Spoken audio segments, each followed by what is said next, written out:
Good evening and welcome to this edition of Defacto Review with Jargal Defacto and myself, Grace Brown, bringing you a roundup of the week's news and current affairs here in Mongolia. We're live on Facebook at V Television. You can also follow us on Twitter, #Defacto. Coming up on the programme. Mongolia's parliament finds the sale of Erdenet mining corporation illegal. Members of Mongolia's opposition fight for the top spot as voting gets underway for the Democratic Party.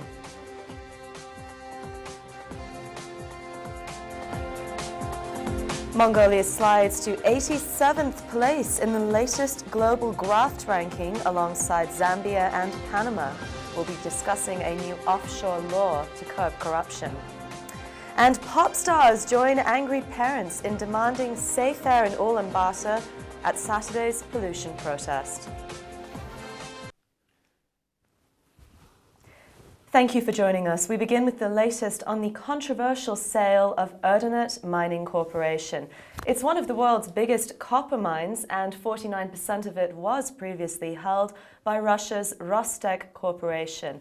But on the eve of parliamentary elections last year, it was sold to the Mongolian Copper Corporation for $400 million. Jargal, what's the latest on this?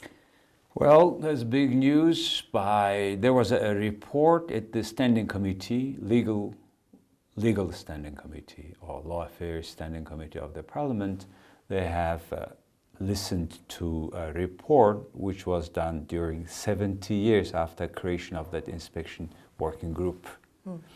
And that working group had reported very interesting, very detailed information about that deal.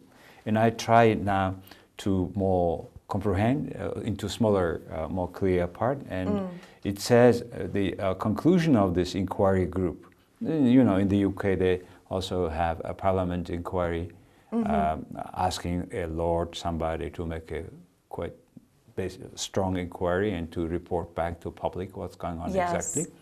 So what they did is the same as any other parliamentarians do, and in this report, this inspection group was consisting of seven parliament members, and several other working members from other institutions of the government.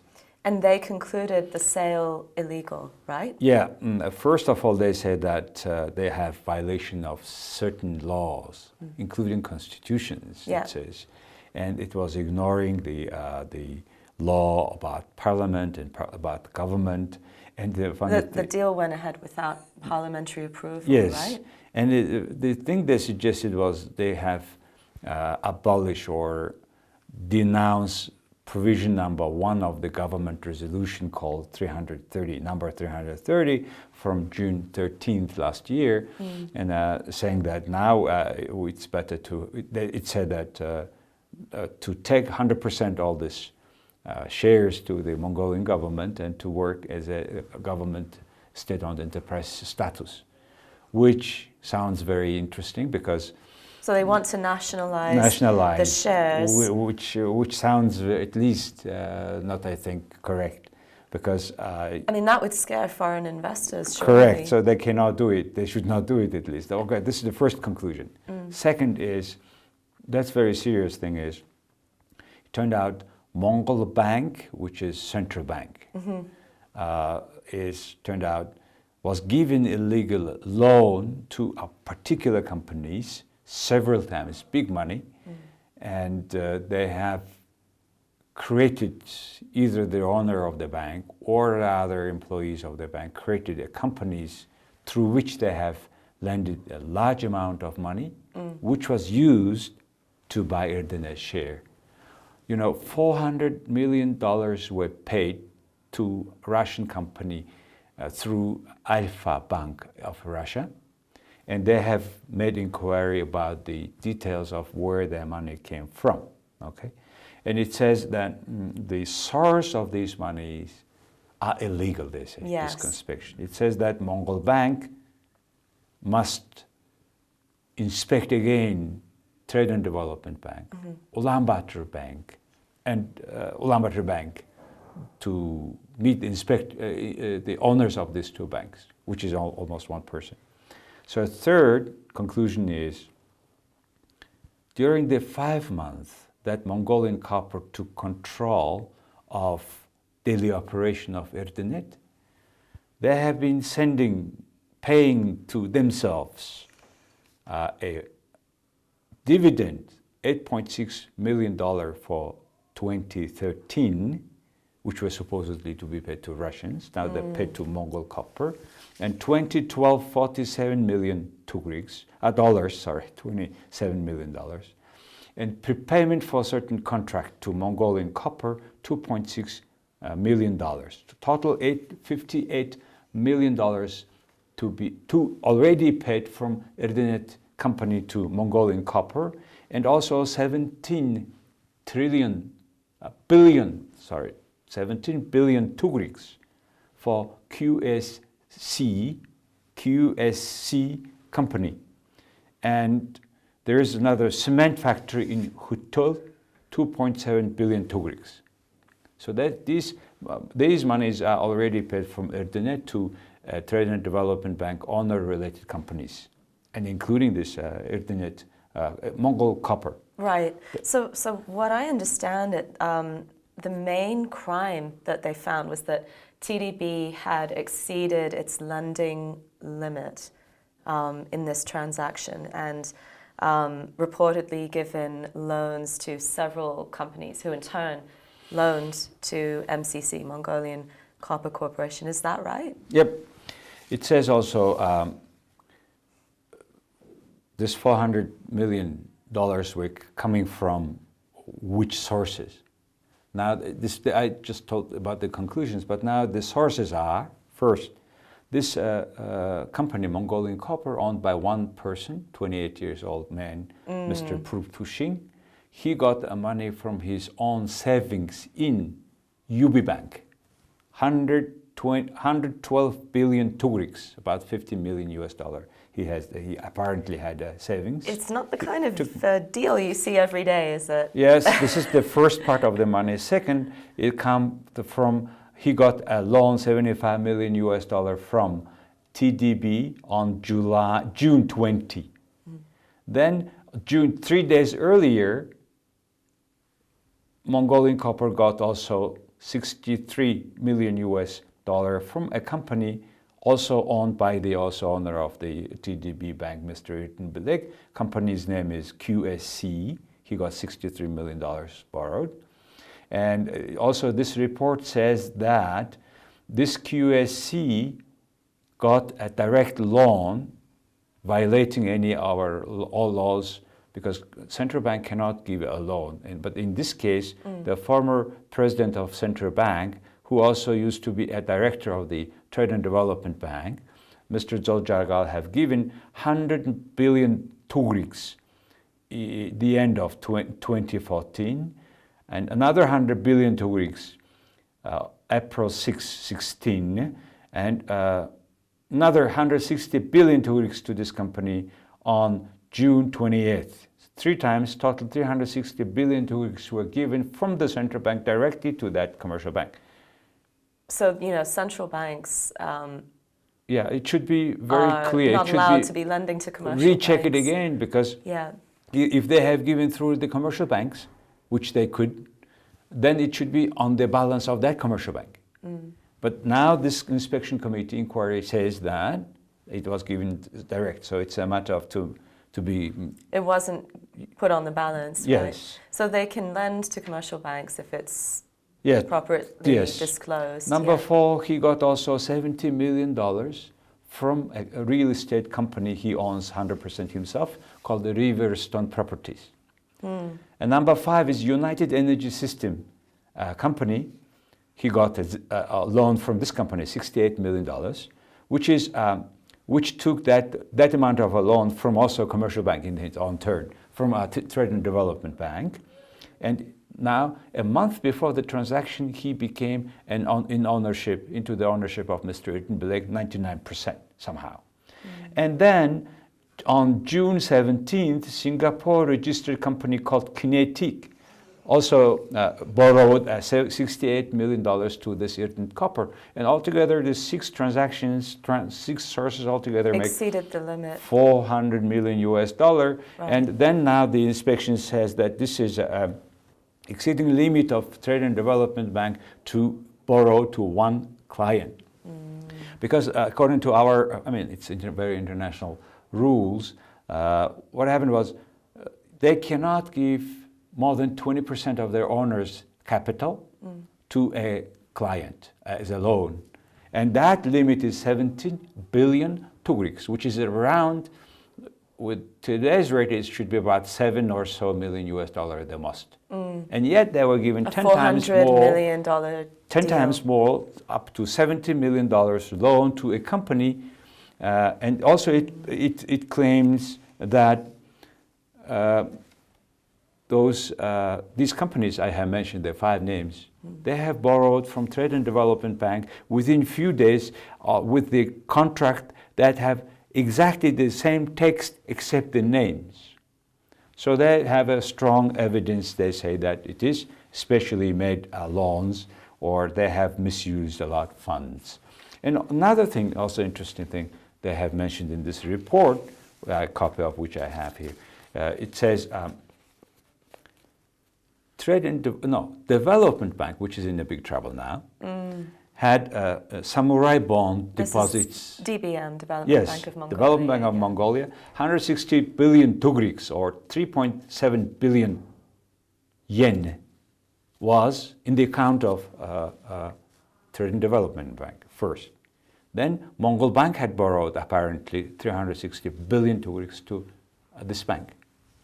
And also from Chinggis Khan bond, they got through the project related to the owner, Hutul Cement Factory, 84 billion. But that's not what these bonds were supposed to be for. No, right? Legally it is on the balance of the Development Bank, which was giving certain bond money to factories, plants, which is, they got, I think, legally from Development Bank these loans. But the 2 companies, Tarkhang Metallurgy Plant also has 137 billion tugriks from the Chinggis bond. And also this QUSC company got $90 million US for the railway project under concessions agreement. So altogether, some 700 billion tugriks went through the TDB bank on these occasions altogether. So now the question is, the people are wondering where those money came from, and which money are used for the buying 49% of the commercial, the Erdenet from Russians. So now I think the weight is moving not from the whether it was legal or not, all this transaction of buying shares from Russian government through this Rostek, another company, but the issue is now coming whether the money source was legal or not legal. If it is illegal, it's approved, then it's becoming a different subject of law subject rather than the transaction will be back or not. So this is separate 2 issues. Well, it's certainly problematic, and in particular for the Democratic Party, the opposition, which lost the parliamentary elections following this deal.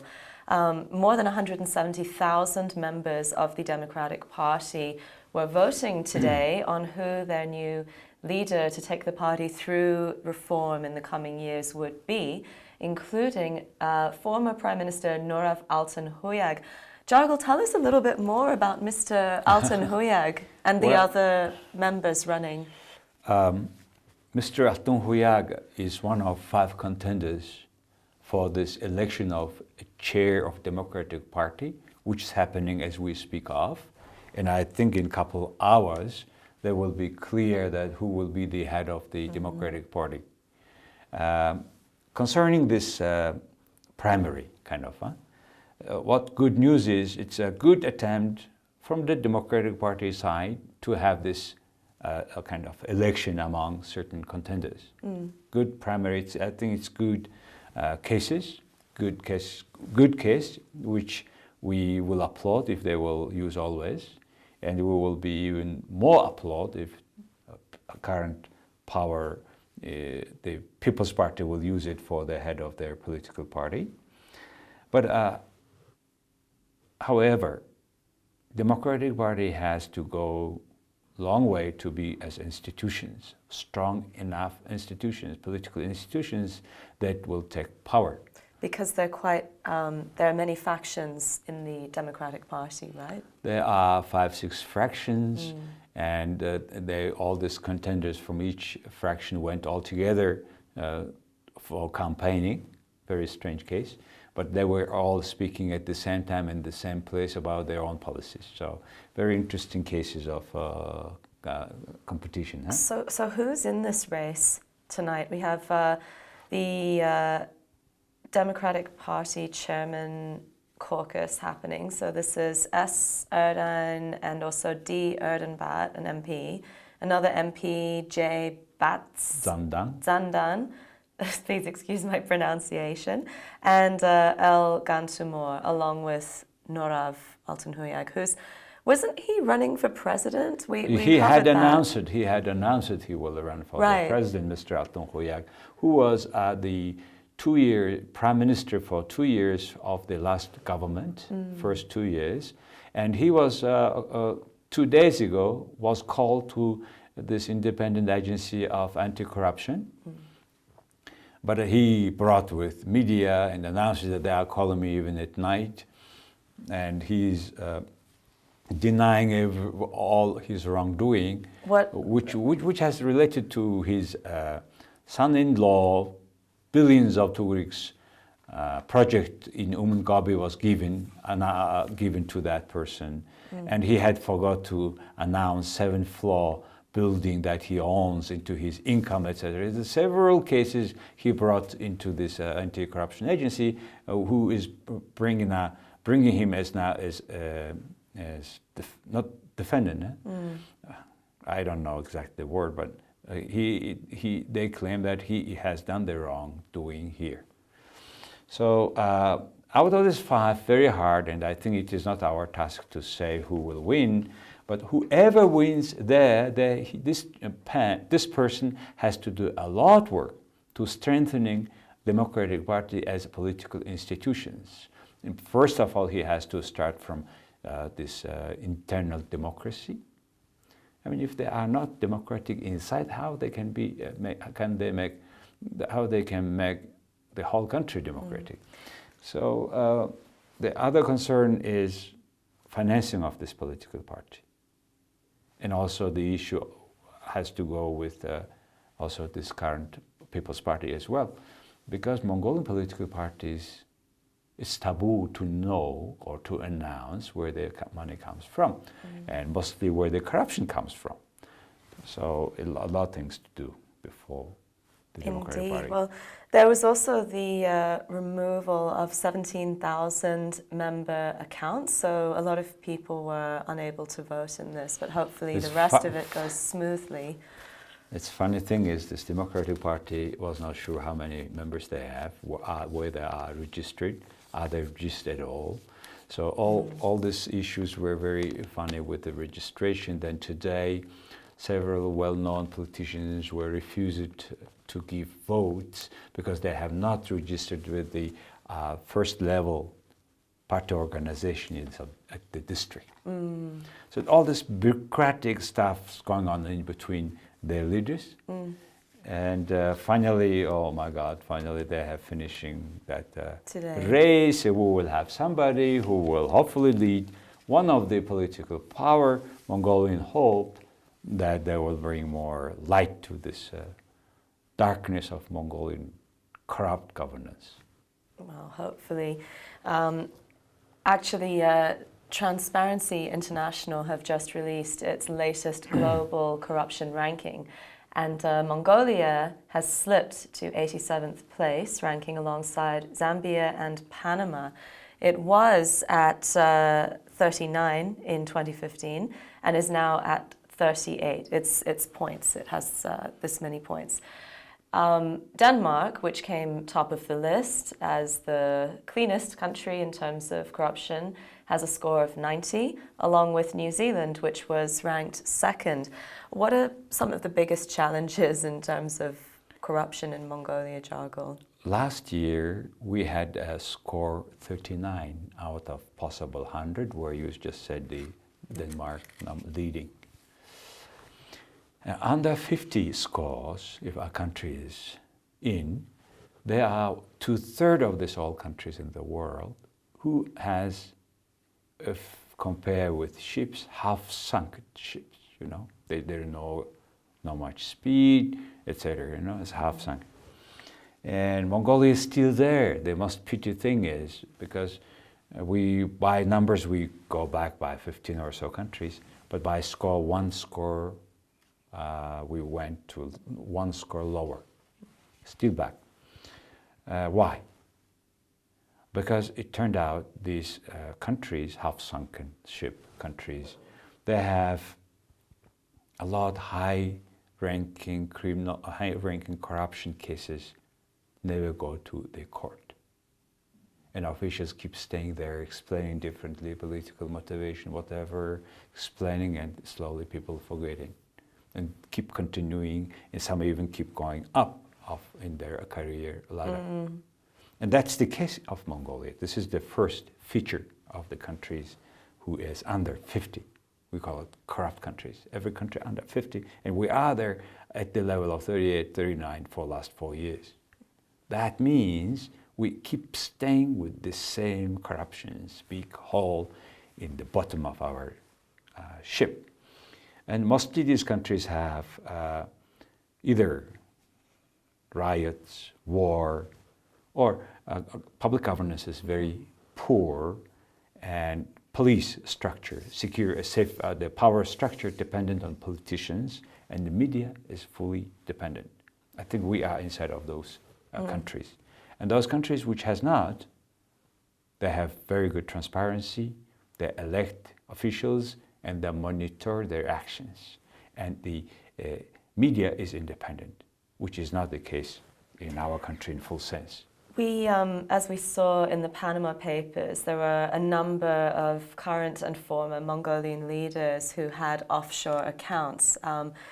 There's a discussion of a new law, though, to ban officials from holding accounts and stocks overseas. Tell us more about that.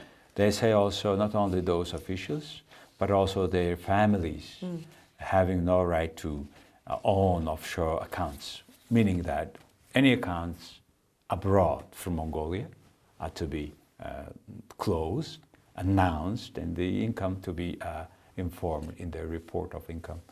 And that's the law, and I mean, it goes in the direction of hopefully less corruption, but this is not the biggest one. The biggest one is the political party donation. And those people who have an account abroad, offshore accounts, they are one of the largest donators, and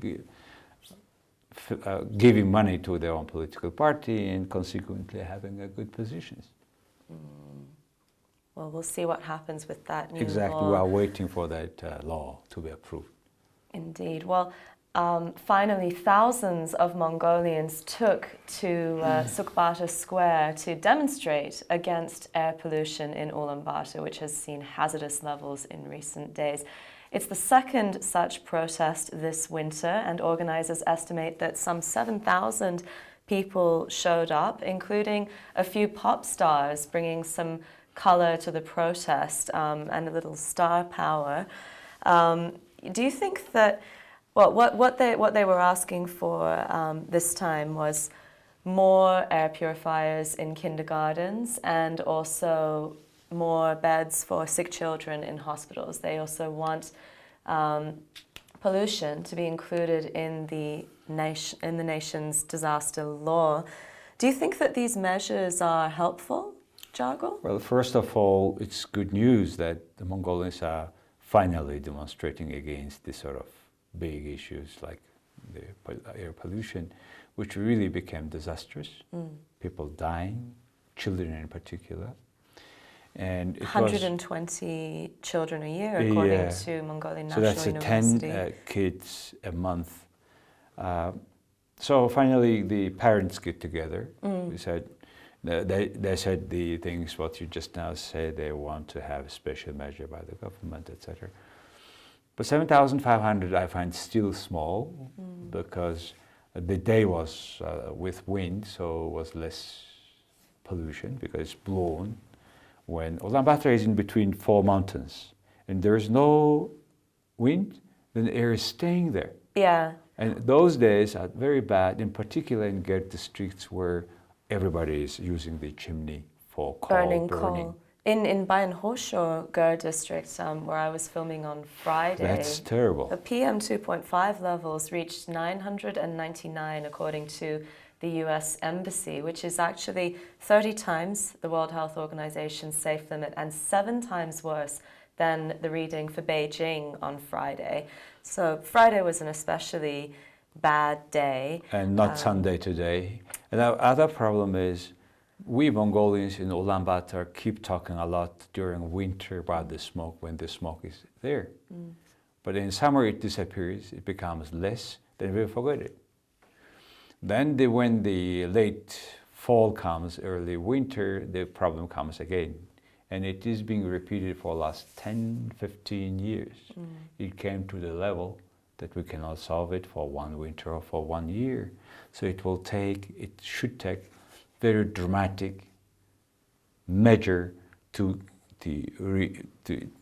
change completely the situation, which we believe is possible only if we make normal housing instead affordable of Gerd housing. Districts, affordable normal housing with the heating. With affordable heating. Well, hopefully because of the presence of those pop stars such as the Lemons, who we saw playing just in that video there, along with others such as Sweet Emotion, hopefully there'll be more awareness on this issue in future.